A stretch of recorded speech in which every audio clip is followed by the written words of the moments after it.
지난 주간에 제가 요셉 묵상하면서 살짝 낙심이 될 뻔했어요. 그리고 약간 울려고 했는데 이렇게 묻게 됐어요. 제 자신에게. 일단 내가 요셉에게 지금 실망하려고 하는데 요셉에게 실망스럽다고 느끼는 나의 이유와 요셉이 그렇게 했어야만 했던 이유를 비교할 때 나의 이유가 그의 이유보다 더 합당하다고 말할 수 있는 이유는 뭔가, 이런 생각을 하게 되면서 다시금 들여다보게 됐어요. 여러 번 묻게 됐는데, 왜냐하면 오늘 본문이 일단 적지 않은 분들에게 좀 실망감을 줘요. 요셉에 대해서. 생각해 보면, 자, 지금 애굽 전역에 극심한 기근이 들어서 백성들이 지금 몇 년째 고생하고 있어요. 그러니까 백성들이 엄청난 이제 죽음의 냄새 아래 지금 압도당하고 있는 상황이죠. 희망이 있다면 하나밖에 없어요. 지난 7년간의 풍년 때 요셉이 저장해둔 곡식이 유일한 희망이죠. 그래서 이제 요셉이 그 곡식을 백성들에게 팔기 시작했는데, 우리가 쉽게 예측할 수 있듯이 수요 공급 원칙에 따라서 곡식값이 상당히 많이 올랐으리라고 충분히 예상할 수 있을 것 같아요. 근데 백성들이 이제 돈을 주고 곡식을 사 먹는 거죠. 그런데 돈이 점점 떨어져 가죠. 있는 돈 없는 돈 다 긁어가지고 곡식을 사 먹어도 모자랐어요. 기근이 이제 앞으로 몇 년이 더 남았죠. 돈이 다 떨어졌어요. 그래서 이제 요셉에게 가서 우리가 더 이상 못 살겠다, 이제 어떻게 하면 좋겠는가 라고 요셉에게 청원을 했더니 요셉이 돈이 떨어졌으면 가축을 가져오라 그래요. 이 부분에서 제가 약간 실망할 뻔했어요. 그래서 좀 다른 대책이었으면 좋았을 텐데, 돈 떨어졌으면 가축 가져와. 그래서 이제 백성들이 가축과 곡식을 바꿔 먹어요. 근데 그 가축도 다 떨어졌어요. 그러니까 어떻게 해요?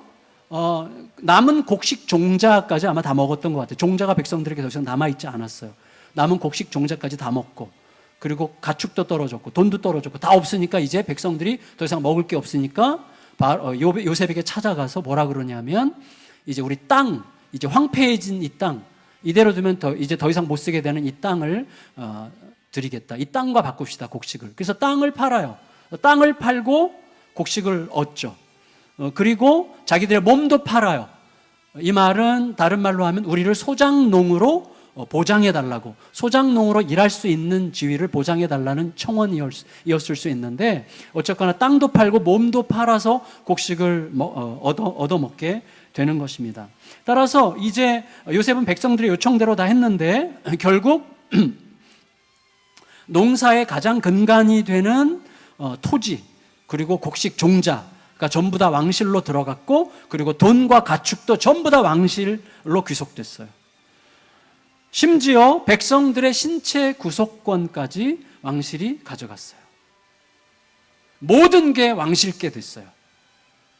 그래서 약간 좀 서늘해지고 불편해지더라고요. 좀 불편해졌는데, 그런 불편함을 느끼면서 13절부터 20절까지 좀 길지만 같이 한번 읽어보겠습니다. 13절에서 20절 시작. 기근이 더욱 심하여 사방에 먹을 것이 없고 애굽 땅과 가나안 땅이 기근으로 황폐하니 요셉이 곡식을 팔아 애굽 땅과 가나안 땅에 있는 돈을 모두 거두어 들이고 그 돈을 바로의 궁으로 가져가니 애굽 땅과 가나안 땅에 돈이 떨어진지라.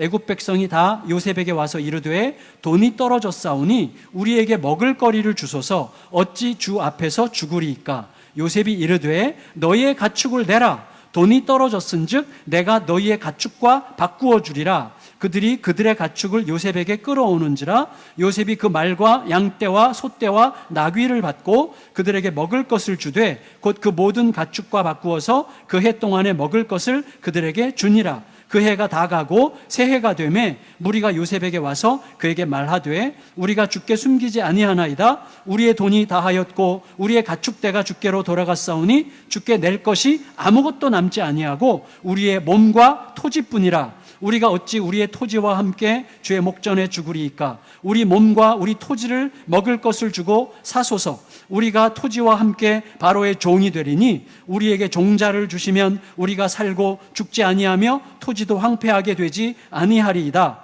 그러므로 요셉이 애굽의 모든 토지를 다 사서 바로에게 바치니 애굽의 모든 사람들이 기근에 시달려 각기 토지를 팔았음이라. 땅이 바로의 소유가 되니라.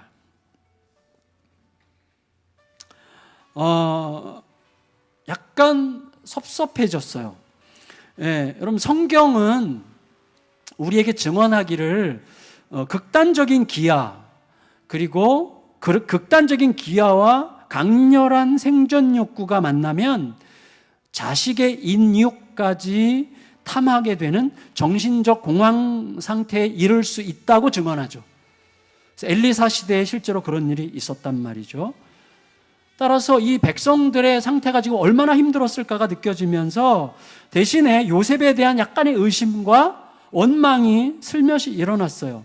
여러분, 우리가 성경을 읽을 때는 기본적으로 우리도 모르는 사이에 뭐가 깔려요. 마음이 하나님의 은혜를 구하게 돼요. 하나님의 은혜와 자비를 구하게 돼요. 그리고 하나님의 은혜를 통해서 희생과 헌신으로 약한 자들을 돌보는 섬김에 대한 기대감이 자연스럽게 깔리게 되어 있어요. 그 마음으로 성경을 읽다 보니 매우 불편해지는 거예요. 요셉의 이러한 조치들이 참 불편하다, 참 섭섭하다, 굳이 이랬어야 될까? 다른 방법은 없었을까? 이런 생각을 하게 됩니다.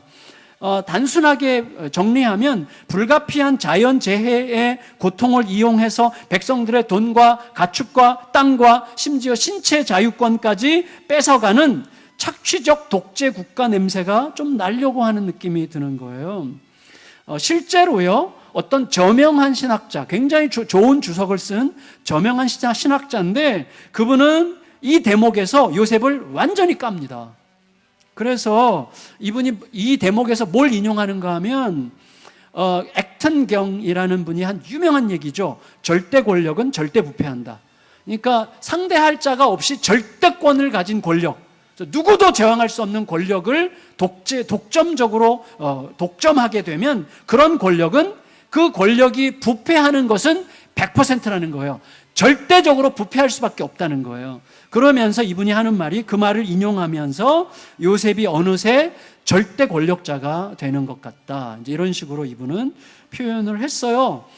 그런데 과연 그래야 될까? 요셉에게 실망하고 끝나야 되는 부분인가? 이렇게 생각할 수 있을 것 같아요. 그분이 또 그렇게 말하는 근거에 대해서 좀 귀담아, 저는 쭉 읽어보니까 설득이 좀 덜 되더라고요, 저에게는. 그래서 다시 좀 질문을 했어요. 그리고 가장 기본적인 질문부터 하기 시작했습니다. 가장 기본적인 질문이 뭐냐면, 나는 21세기 시민의 시선과 관점을 갖고 있죠. 21세기를 살아가는 시민의 시선과 정서를 가지고 4,000년 전 왕정시대의 고대 사회를 너무 단편적으로 평가하려고 하는 것이 좀 합당한가? 그건 가능한 일이냐?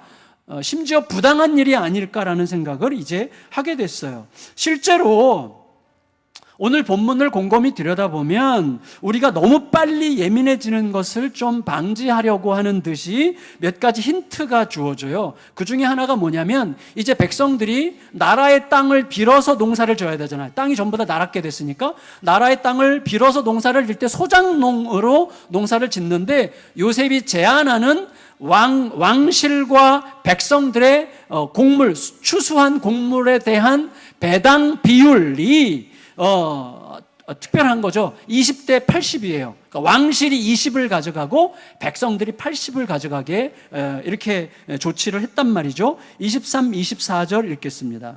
47장 23, 24절 시작. 요셉이 백성에게 이르되 오늘 내가 바로를 위하여 너희 몸과 너희 토지를 샀노라. 여기 종자가 있으니 너희는 그 땅에 뿌리라. 추수의 5분의 1을 바로에게 상납하고 5분의 4는 너희가 가져서 토지의 종자로도 삼고 너희 양식으로도 삼고 너희 가족과 어린아이의 양식으로도 삼으라 그랬어요. 여러분 생각해 보세요. 자, 고대 절대 권력을 가지고 모든 권리를 독점한 왕실의 입장에서 백성들에게 제안한 배당 비율이 왕실과 백성이 20대 80이에요. 생각해 보시면 오늘날 선진국들의 세금이 어느 정도죠? 30에서 많으면 5, 60%까지 가죠. 선진국의 세금이 굉장히 높아요. 거기에 비추어 보면 고대 이 절대 권력 체제에서 20% 소득세? 이거는 과도하다고 말하기 어렵다. 이런 생각을 하게 되고, 요셉이 그렇게 하라고 하면서 그의 가족과 자녀들을 염려하고 있어요. 그게 중요하고, 또 하나는 일단 요셉을 우리가 이해하려고 하는 전제로 요셉을 좀 이해해 보자. 요셉 입장에서 좀 이해해 보려고 한다면 일단은 요셉이 몸담고 있는 그 권력, 이 힉소스 왕조라고 지난주 다시 말씀을 드렸는데, 힉소스 왕조의 특수성을 생각해 봐야 됩니다. 힉소스 왕조는 애굽의 토착 세력이 아니라고 그랬잖아요. 아시아에서 말과 병거가 굉장히 발달한 이제 전쟁하는 몽골 같은 그런 부대였는데, 힉소스 민족이 애굽을 말과 병거를 앞세워서 단기간 내에 정복한 거예요. 그리고 100년을 지배했는데, 그렇다면 어떻게 되겠어요? 단기간에 정복해서 지배하게 되면 중앙 정부는 정복했을지라도 지방의 오랜 토착 세력들과는 팽팽한 긴장 관계 속에서 어떤 일이 언제 생길지 모르는 아주 위험한 긴장 관계가 지속됐을 가능성이 굉장히 많죠. 그런데 이 가뭄이 그 팽팽한 긴장을 느슨하게 할 수 있는 거죠. 그리고 왕실 중심의 권력 통치 기반을 확고하게 확보할 수 있는 아주 절호의 기회가 된 거죠. 그런데 이 과정이, 요셉에 의해서 진행된 이 과정이 그렇게 지나치게 무리하게 진행된 게 아니라고 하는 증거가 뭐냐면 백성들의 반응이에요. 백성들은 가장 예민하잖아요. 이 정권이 어떻게 하느냐, 이 정부가 어떻게 하느냐, 지금 새로 이제 이 장악한 이 정부는 지금 어떤 정책을 펼치느냐 하는 것은 백성들 다수의 반응이 보여주죠. 백성들이 어떻게 반응하죠? 25절 읽겠습니다. 시작. 그들이 이르되 주께서 우리를 살리셨사오니 우리가 주께 은혜를 입고 바로의 종이 되겠나이다. 그랬어요. 여러분, 백성들이 이 요셉의 모든 조치들에 대해서 분노하거나 원망하거나 섭섭해하거나 대립각을 세우거나 그런 게 아니라 죽을 수밖에 없는 우리들의 상황을 국가가 살 수 있도록 보장해 준 것에 대해서 우리가 참 감사합니다라고 전심으로 감사를 표시하고 있단 말이죠. 물론 이후에 그 백성들의 마음이 어떻게 달라졌을지는 우리가 알 길이 없지만, 백성들은 자신들의 생존 가능성이 국가에 의해서 보장된 것에 대한 감격이 있어요, 지금. 그 다음으로 중요한 건 뭐냐면, 오늘 본문의 전체적인 흐름이 기근으로 시작해서 토지로 가요. 오늘 설교 제목을 땅에게 듣다라고 했는데, 땅의 문제에 지금 집중하고 있어요. 결국은 오늘 본문의 끝이 요셉의 토지법으로 끝납니다. 요셉이 토지법을 갱신하는 계기가 되는 거예요. 기근이라는 게. 그래서 이 기근이라고 하는 설정은 우리의 시선을 땅으로 끌어가기 위한 설정이었다고 생각할 수 있을 정도로 토지가 굉장히 강조되고 있는데, 요셉의 토지법은 근본적으로 토지 경제를 정부가 총괄하는 법이에요. 여러분, 모든 경제는 굉장히 다양한 변수들이 있고, 저도 경제에 대해서는 거의 모르는 사람이지만, 그러나 땅값이 굉장히 많은 것들을 결정한다는 것쯤은 우리가 알고 있죠. 땅값이 그래서 어떤 분은 토지 경제가 모든 경제의 근간이라고 확신해요. 경제학자들 중에서도 그런 분들이 굉장히 많은데, 여러분, 그런데 요셉이 근본적으로 토지 경제를 정부가 총괄하는 법을 만든 이유가 백성들을 제압해서 왕실의 재산을 극대화시키기 위한 법이 아니라, 사실은 오히려 백성들 사이에서 힘의 논리, 더 많이 가진 자, 힘센 자, 속이는 자, 탐욕스러운 자가 땅 가지고 장난치지 못하도록 힘의 논리가 지배하는 토지 거래를 처음부터 불가능하게 만들고, 모든 경제의 토대가 되는 이 토지 가격을 정부 주도하에 일정한 수준으로 유지시켜서 백성들의 보다 안정적인 생계가 보장되게 하는 법이었을 수도 있는 거죠. 그 예가 싱가포르죠. 싱가포르. 여러분, 며칠 전에 제가 다큐멘터리를 보니까 독일, 특별히 베를린 지역의 집값 폭등으로 지금 난리가 났죠. 서독에 비해서 동독은 상대적으로 집값이 쌌죠. 그래서 동독의 가장 주요한 도시 중에 하나인 베를린도 집값이 쌌는데 거기에 세입자들이 이쪽에 자본가들이 이쪽으로 넘어오면서 땅값이 막 급증하면서 최근 몇 년 사이에 우리 세가 20-30%가 오른 거예요. 갑자기. 그러면서 더 이상 못 살고 이제 변두리로 밀려나고 있는 거죠. 그러면서 이제 막 불평과 원망이 일어나면서 세입자들이 공공연하게 주택 공영화를 외치고 있어요. 다시 말하면 사회주의 회귀 열망으로 가고 있는 거예요. 다시 옛날로 돌아가자 이거예요. 지금 못 살겠다 이거. 자본주의고 뭐 이거 못 살겠다 이런 이제 이야기가 나오는 거죠. 생각하고 나니까 제가 살고 있는 아파트가 제가 이제 10년째인데 올해가 10년째인데 아직 분양가예요. 하나도 안 올랐어. 아직도 분양가보다 약간 낮다 그래요.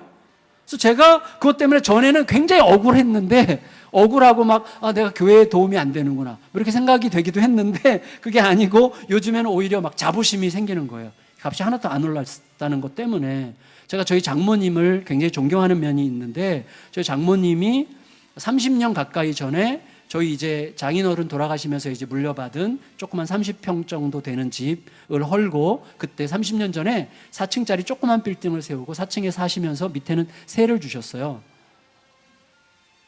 그 세를 30년 전부터 최근까지 올리지 않고 재작년인가 처음 올리셨대요. 제가 전화로 확인해 봤는데 그러니까 한 6, 7년을 집값을 세를 전혀 올리지 않으신 거예요.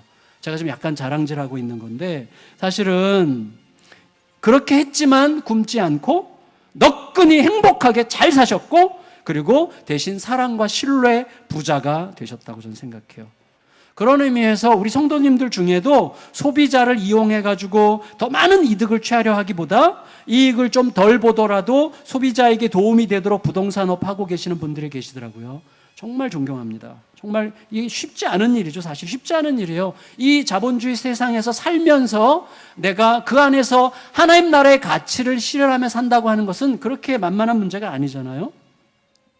한편 우리 여러분 요셉을 생각할 때 요셉이 굉장히 용의주도하죠. 형들과의 관계를 풀어가는 요셉의 모든 모습들을 볼 때 굉장히 주도 면밀하잖아요. 근데 그 하나님과 물론 기도하면서 정했겠지만 요셉의 이러한 용의주도함을 생각할 때 요셉이 취한 모든 정책들이 이스라엘에 대한 하나님의 약속과 전혀 무관하게 오직 바로에게 잘 보이고 왕실에게 잘 보이기 위한 정치적 술책이었다라고 보기는 불가능하죠. 지금까지의 모든 흐름을 볼 때 요셉의 이런 모든 조치들이 하나님께서 이스라엘에게 주신 약속이 반영되는 방식의 조치들이어야만 요셉을 우리가 이해할 수 있을 거라고 생각합니다. 그런데 아브라함에게 주셨던 하나님의 약속, 땅과 자손에 대한 약속이 이삭에게 이어지고 그 다음에 야곱에게 이어지고 요셉에게까지 구전으로 입에서 입으로 계속 이어졌을 거라고 능히 짐작할 수 있죠. 그건 뭐 더 당연한 거죠. 특별히 아주 구체적인 약속인 경우에는 그건 확실하게 구전됩니다. 구체적인 약속. 그 하나님께서 아브라함에게 주신 약속 중에 상당히 구체적인 약속 중에 대표적인 게 창세기 15장 13절 14절이에요. 우리 같이 한번 읽어보겠습니다. 창세기 15장 13, 14절 시작. 여호와께서 아브라함에게 이르시되 너는 반드시 알라 내 자손이 이방에서 객이 되어 그들을 섬기겠고 그들은 400년 동안 내 자손을 괴롭히리니 그들이 섬기는 나라를 내가 징벌할지며 그 후에 내 자손이 큰 재물을 이끌고 나오리라. 자, 하나님께서 아브라함에게 주신 매우 구체적인 약속은 400년이에요. 너희가 다른 나라에 들어가서 객처럼 고통당하게 되겠지만 400년 있다가 나올 거야. 이 400년, 이게 중요한 거예요. 이게 입에서 입으로 전해서 요셉의 가슴까지 들어왔다면 지금 이 상황에서 하나님의 약속을 생각하며 약속에 대답하는 방식으로 요셉이 할 수 있는 최선의 조치는 가족들의 단지 이 기근에서 벗어나는 정도가 아니라 기근을 넘어서 최소한 400년 이상 그 땅에 머물면서 번성할 수 있는 최적의 조건을 확보하는 거죠. 그래야 요셉다운 거죠. 근데 그 일은 어떻게 가능하겠습니까? 이 무기력한 이스라엘 백성들이 애굽 같은 큰 나라의 무기력한 이스라엘 백성들이 어떻게 가능하겠어요? 목축을 통해서 이루어질 수 있는 거였을 거예요. 목축을 통해서. 여러분, 애굽에서 목축은 멸시받는다고 그랬죠? 애굽에서 멸시받는 목축의 가치를 극대화시켜서 가족들의 위상을 높이고 그리고 왕의 신뢰를 더 확보하는 게 굉장히 중요해졌을 거라고 생각했을 거예요. 어쩌면 그게 요셉이 보세요. 자, 곡식살 돈이 떨어져서 요셉을 찾아온 백성들이요, 땅은 자기들이 자발적으로 내놨어요. 근데 땅을 자발적으로 내놓기 전에 요셉이 한 조치가 뭐예요? 돈 떨어진 백성들에게 가축을 가져오라고 요청을 했어요, 요셉이. 그럼 백성들이 요청한 게 아니에요. 요셉이 가져오라고 그랬어요. 가축을 가져와라. 여기에 어떤 의미가 있는 것 같이 느껴집니다. 그에 따라서 가축으로 곡식을 바꿨는데 이제 곡식을 바꿀 가축도 떨어지죠. 그럼 어떻게 돼요? 가축을 어디 가서 사요? 고센에 가야 살 수 있는 거죠. 고센에 가서 가축을 구하려고 줄을 섰을 가능성이 있고, 떨어진 돈 대신에 자기들의 토지로 가축 대금을 지불했을 가능성이 있습니다. 그 과정에서 이스라엘은 일정한 분량의 토지를 확보했을 수도 있었을 거라고 생각이 돼요. 그리고 이스라엘이 고센에서 뭐 했어요? 자기들의 가축도 키웠지만 왕실의 가축을 키웠죠. 왕의 가축. 왕에게 상당히 많은 친밀한 관계가 형성되었을 가능성이 굉장히 많은 거죠. 그래서 왕실 가축의 효율적인 관리로 왕실과 더 친밀해지면서 번성의 기반을, 400년간 버티고 있을 기반을 확고하게 다지게 되는 기회가 됐을 가능성이 있습니다. 물론 이스라엘 백성들이 누리게 되는 이런 혜택이 훗날 이스라엘에 대한 애굽인들의 이 좀 분노, 적대감의 원인이 됐을 가능성이 많아요. 그런데 그래도 괜찮은 게 아니라 그때가 되면 이미 이스라엘이 대응할 수 있는 준비가 어느 정도 갖춰진 상태가 되겠죠. 사실 여러분 생각해 보세요. 애굽의 재난이 이스라엘의 기회가 돼요. 애굽의 재난이 이스라엘의 기회가 돼요. 이게 뭐죠? 이게 출애굽이에요. 출애굽은 애굽의 고난과 재난이 이스라엘의 기회죠. 그리고 가장 결정적인 고난이 터졌을 때 드디어 이스라엘이 애굽에서 빠져나가게 되죠. 그래서 이 지금 사건은 출애굽 현상을 미리 선경험하는 기회들이 되어 출애굽 때에 보다 더 확실하게 하나님의 뜻을 따라 갈 수 있는 힘을 지금 부여해 주시는 시간이 될 수 있을 거라고 생각합니다. 따라서 어쩌면 부가적으로 이 가축을 매매하는 과정에서 이스라엘 백성들과 이스라엘 사이에 뭔가 좀 친밀한 관계도 다져지고 때로는 또 선행도 베풀 수 있는 기회가 될 수도 있었겠죠. 부가적으로 생각한다면 물론 때가 되면 다 두고 떠나야 됩니다. 다 두고 떠날 수밖에 없어요. 떠나야만 되죠. 하지만 이런 경험을 통해서 이스라엘 백성들은 어느새 하나님께서 약속하신 가나안 땅, 그 땅도 분명히 얻게 하실 거라는 믿음을 배워가고 학습하는 시간이 되는 거죠.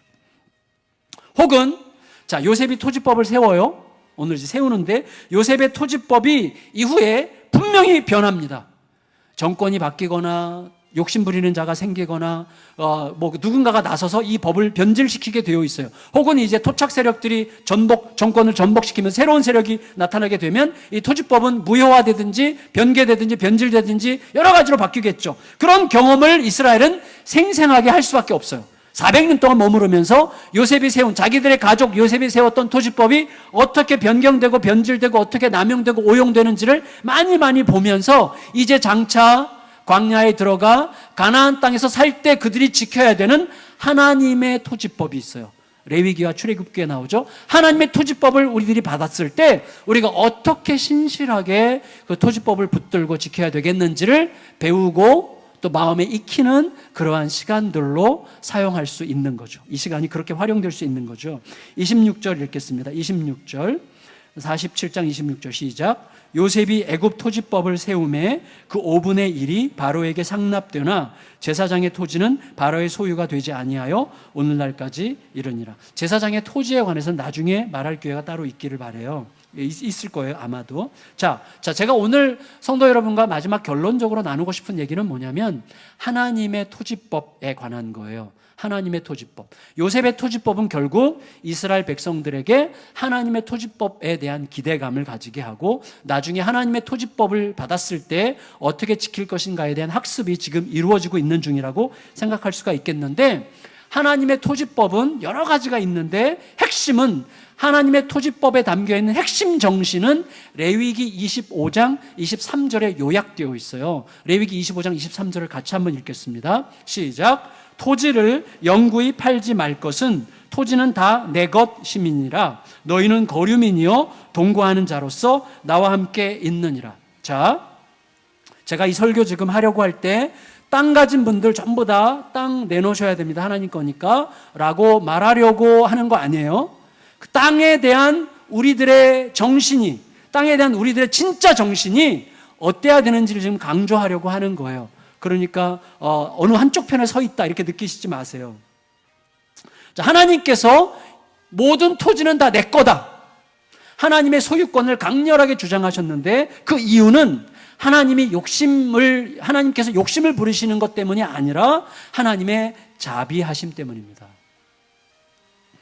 여러분, 하나님은 알고 계세요. 보세요. 우리가 하나님의 복수법, 이에는 이, 눈에는 눈, 하나님이 말씀하셨어요. 함무라비 법전에 있는 내용을 하나님도 말씀하셨어요. 눈에는 눈, 이에는 이. 그 말은 뭐죠? 그거는 복수하라 는데 강조점이 있는 게 아니라 눈 맞았는데 눈 맞았다고 죽이지 마. 이빨 상했다고 그 사람 다리 부러뜨리지 마. 과도한 복수를 막으시는 법이에요. 그 취지를 우리가 잘 이해해야 됩니다. 하나님이 지금 내 소유다 땅은, 하나님께서 땅에 대한 소유권을 주장하시는 것은 하나님이 욕심쟁이라서가 아니라 하나님의 자비 때문이에요. 무슨 말인가 하면 우리들이 알잖아요. 이 땅에서 하나님께서 땅을 소유하게 두시면 힘있는 자, 욕심부리는 자, 탐욕스러운 자, 속이는 자들이 벌떼같이 일어나서 땅을 가지고 장난쳐요. 그래서 하나님은요, 그들이 땅 가지고 장난치지 못하게 하심으로 모든 백성들이 고르게 생존을 보장받게 하신 거예요. 이를 위해서 하나님께서는요, 땅을 이스라엘에게 아주 고르게 배분해 주시죠. 가나안 땅에 다 골고루 배분해 주시죠. 그러면서 이 토지를 안식년법과 희년법에 딱 묶어두세요. 이 토지를. 여러분, 안식년법과 희년법 아시는 분들 계시겠지만 간단하게 설명해 봐. 안식년법의 핵심이 뭐예요? 6년 동안 그 땅에서 농사 졌으면 7년째는 쉬어라. 너도 쉬고 땅도 쉬게 해라. 그 말이에요. 자, 이건 무슨 뜻이에요? 이제 6년쯤 일했으니까 됐다. 이제 좀 쉬고 다시 리프레시하게 돼가지고 다시 일해라. 그 뜻도 없는 건 아니지만 원래 취지는 그게 아니고 우리의 삶이라는 게 오롯이 내 힘으로 되는 게 아니라는 사실을 절대로 잊지 말아라 그 말이에요. 땅을 주시고 힘을 주시고 햇빛을 주시고 바람을 주시고 비를 주시고 그리고 지켜주시는 하나님의 은혜로 우리의 삶이 진행되고 있다는 것을 온몸으로 확인하는 신앙 고백이 절대로 사라지지 않게 하라는 요청이 바로 안식년법이에요. 우리의 삶이 하나님께 달려있다는 것을 믿고 고백할 때만 쉴 수 있는 거죠. 그거 못 믿으면 못 쉬어요. 못 믿으면 못 내려놔요. 믿어야 되는 거죠, 그것을. 그리고 땅도 쉬라는 거예요. 땅은 단지 이용 대상이 아니라 함께 숨쉬는 가족이에요. 그렇게 인식하게 하셨어요.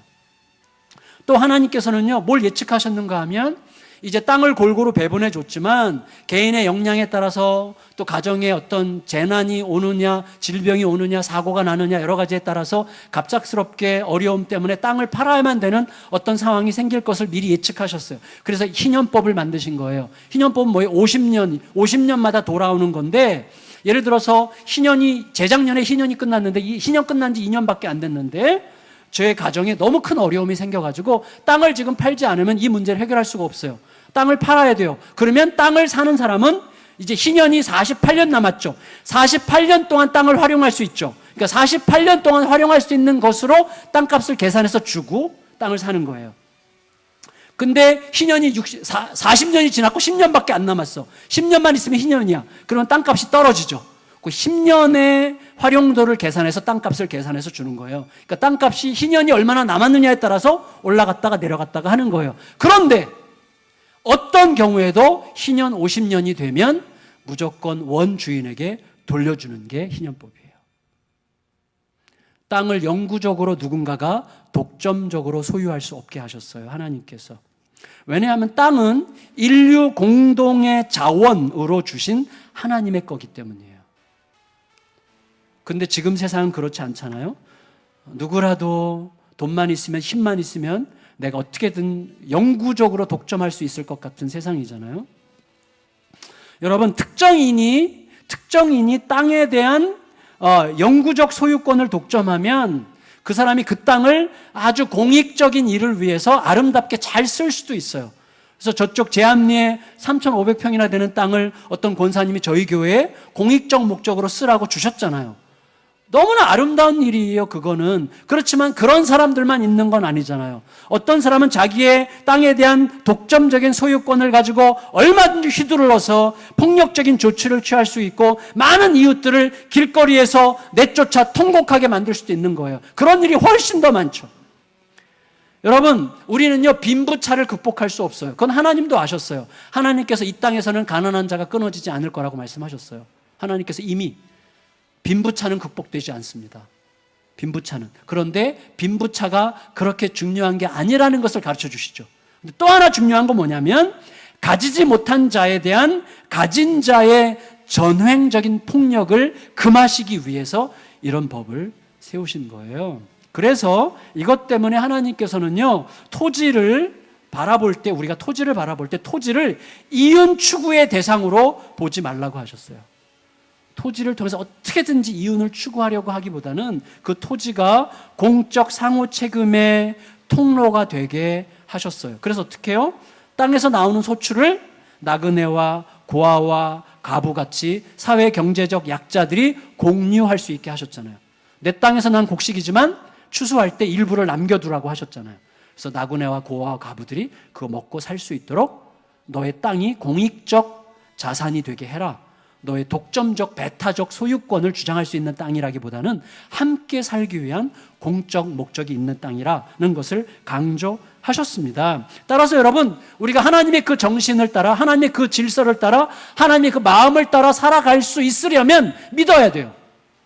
믿을 수 있어야 돼요. 하나님의 약속과 약속 지키심을 믿을 수 있어야 돼요. 하나님은 신년, 아까 안식년을 지키라고 하시면서 6년째 때는 풍년을 주셨고 약속하셨고 풍년을 진짜로 주셨어요. 6년째 때는. 그래서 그걸 믿고 가는 사람은 7년째 때 일하지 않아도 먹고 살 수 있는 곡식을 6년째 때 2배로 얻게 했단 말이에요. 그걸 믿을 수 있는 사람만, 그 약속을 믿을 수 있는 사람, 또 약속을 하나님이 지키실 거라는 것을 믿을 수 있는 사람만 하나님의 정신에 따라서 살아갈 수가 있는 것이죠. 근데 우리 시대는 그렇지 않잖아요. 우리가 어릴 때부터 지금까지 학습받고 지금도 학습되고 있는 우리 온몸으로 세포로 기억되고 있는 삶의 방식은 뭡니까? 더 많이 확보해 두지 않으면 불안해서 못 살 것 같은 정신을 이 땅에서 충실히 배우고 있어요, 우리들은. 하나님은 그렇게 가르치시지 않았어요. 오늘을 살라고 가르치셨죠. 내일 일을 염려하지 말아라. 내일의 주인이 되려고 하지 말아라. 그 말이죠. 우리들은요, 잉여가치, 남아도는 가치를 더 넘치도록 확보하지 않으면 불안해서 못 살 것 같은 마음을 내려놔야만 해요. 그래야만 이 정신대로 살 수 있죠. 물론 여러분, 제가 사업하는 분들이 어느 정도 은행에 뭐가 있어야만 그 다음에 투자하고 뭐 이런 거에 대해서 이 논리를 굉장히 단순화시켜서 무시하고 아무것도 아닌 것처럼 말하는 건 아니에요. 제가 말씀드리는 게 뭐라고요? 아까 내가 뭘 지향하고 있는지 진짜로 내 자신에게 물어야 돼요. 이게 진짜로 꼭 필요하고 이게 없으면 안 되는 상황인 건지, 내가 지나치게 욕심을 부려서 잉여 가치를 더 확보해 두지 않으면 불안해서 못 살 것 같은 불안함과 두려움 때문에 이러고 있는지를 하나님 앞에서 물을 수 있어야 되는 거죠. 여러분, 우리가 하나님의 뜻을 따라서 결단하잖아요. 그러면 알게 될 거예요. 확실히 뭘? 우리가 하나님의 뜻을 따라 행한 그것이 결국은 손해보는 소모적 희생이 아니라 하나님을 믿는 게 왜 진짜인지, 하나님의 뜻을 따르는 게 왜 우리를 그렇게 부욕해하고 만족해하고 자유케하고 기쁘게 하는지를, 함께 웃을 수 있는 삶이 무엇인지를 배우는 굉장히 중요한 은혜의 시간이 된다는 것을 그 길을 가는 사람은 알기 시작하게 될 것입니다. 그래서 그 힘이 생기면 가장 유치한 예로 길거리에 좌판 버려놓고 장사하는 할머니를 이렇게 보면서 약간 의심하면서 홈플러스 가면 더 싼데 이렇게 하면서 한 푼이라도 깎으려고 막 그렇게 하지 않게 되죠. 그냥 오히려 3,000원이에요 그러면 많이 파세요. 그리고 5,000원 주고 올 수도 있잖아요. 너무 쪼잔한 얘기를 해서 정말 죄송해요. 근데 사실은 이런 데서 안 하면 다른 데서도 못 하겠죠. 마태복음 25장에서 예수님은 그 할머니가 예수님이실 수 있다고 우리 가르쳐 주셨습니다. 우리는요, 공적인 사랑과 정의를 위해서 우리들의 생활 구조나 경제적 씀씀이를 좀 더 간결하게 다듬을 필요가 있다고 생각돼요. 근데 사실은 내가 그렇게 노력할 필요도 없어요, 사실은. 왜냐하면 내가 예수님으로부터 어떤 사랑을 받았는지, 내가 진짜 어떤 은택을 받아서 영생을 보장받은 하나님의 모든 기업이 내 것이 된 자라는 현실을 가지고 살아가고 있다는 사실이 내게 진짜로 깨달아지면 그 사랑과 그 은혜가 자연스럽게 하게 할 거예요. 그러니까 이게 깨달아지지 않은 사람에게 억지로 하라고 해야 소용이 없어요. 못해요. 절대로 못합니다. 그 은혜가 내 안에서 압도적으로 깨달아지면, 내가 받은 게 뭔지가 정말 놀랍게 깨달아지면 아주 자연스럽게 나타나는 현상이 될 거예요. 여러분, 토지와 관련된 이런 공적인 개념은요, 사실은 경제학자 중에 헨리 조지라는, 우리는 낯설 수 있는데 굉장히 유명한 크리스찬 경제학자인데, 헨리 조지라는 분이 처음 시도했어요. 근현대에 이 토지의 공개념을. 이 사람의 별명이 샌프란시스코의 선지자였어요. 이분이 쓴 책이 뭐냐면 진보와 빈곤이라는 책인데, 이 책이 얼마나 대단한 책이냐면 그 유명한 칼 마르크스와 그 유명한 경제학자 아담스 두 사람이 쓴 모든 저서들을 다 합친 것보다 많이 팔렸어요. 이 책이. 진보와 빈곤이라는 책을 기회가 되시는 분은 읽어보시기를 바라요. 진보와 빈곤. 근데 여러분, 이분의 핵심 주장은 단일세예요. 단일세. 그러니까 정부가 이게 지금 시행은 안 돼요. 시행된 나라들이 있는데 좀 더 소개해 드릴게요. 시행이 안 되는 이유는 워낙 땅을 가진 분들이 이걸 내놓는 게 너무 힘든 거죠. 근데 이 단일세가 뭐냐면 이분의 주장은 그거예요. 정부가 국민들에게 이 세금, 저 세금 막 쪼잔하게 별것도 아닌 거 확 세금 매기고 그래가지고 백성들을 이렇게 시달리게 하지 말고 딱 하나만 하면 된다는 거예요. 토지세만 매기면 된다는 거예요. 토지세만. 뭐냐면 토지의 시장 가치 전액을 징수하는 토지세예요.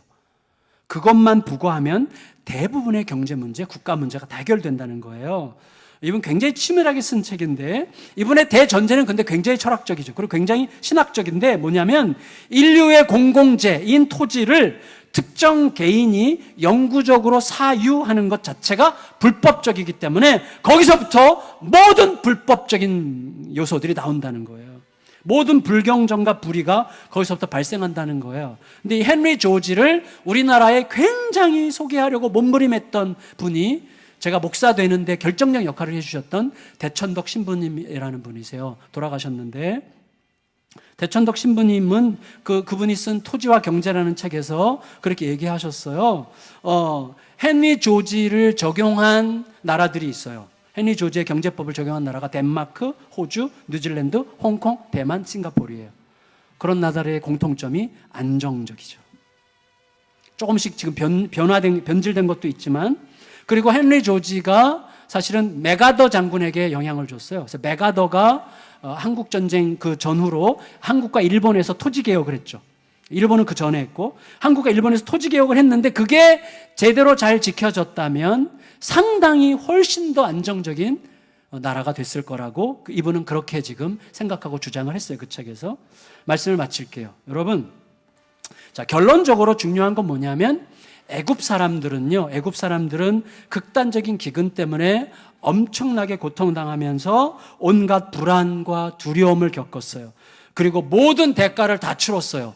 그리고 나서 땅도 뺏겼어요. 그게 애굽이죠. 그게 세상이에요. 몸부림하다가 다 놓는 거예요. 몸부림하다가 다 뺏기는 게 세상, 우리의 삶이에요. 그게 그 순간이 와요. 어느 날 이스라엘은 오직 하나님의 약속을 따라 갔어요. 여전히 미천하고 쪼잔하고 별 볼 일 없는 존재들이지만 그들의 인격 훈련에서가 아니라 하나님의 약속을 붙들고 고센까지 갔고, 고센에서 약속 붙들고 버텼을 뿐이에요. 그런데 결과적으로 돈도 가축도 곡식도 땅도 다 얻었어요. 애굽인들에게는 정말 미안한 말이지만 이게 출애굽을 위한 가장 익사이팅한 준비 과정이었어요. 그리고 바로 이때 이 경험이 이스라엘로 하여금 출애굽을 더 잘할 수 있는 기억이 되어 출애굽 때에 대한 소망을 가지게 됐고, 출애굽에 대한 소망이 분명할수록 이스라엘은 그 소망 때문에 오늘을 훨씬 더 신실하게 살 수가 있게 되는 것입니다. 똑같아요. 제가 전에 그 말씀드렸죠. 미로슬라브 볼프라는 신학자의 책을 인용해서 제가 말씀드렸는데, 최후의 심판을 믿어야만 오늘의 용서가 가능하다. 최후의 심판을 못 믿으면 용서는 불가능해요. 내가 갚아야 돼요. 억울해서 못 살아요.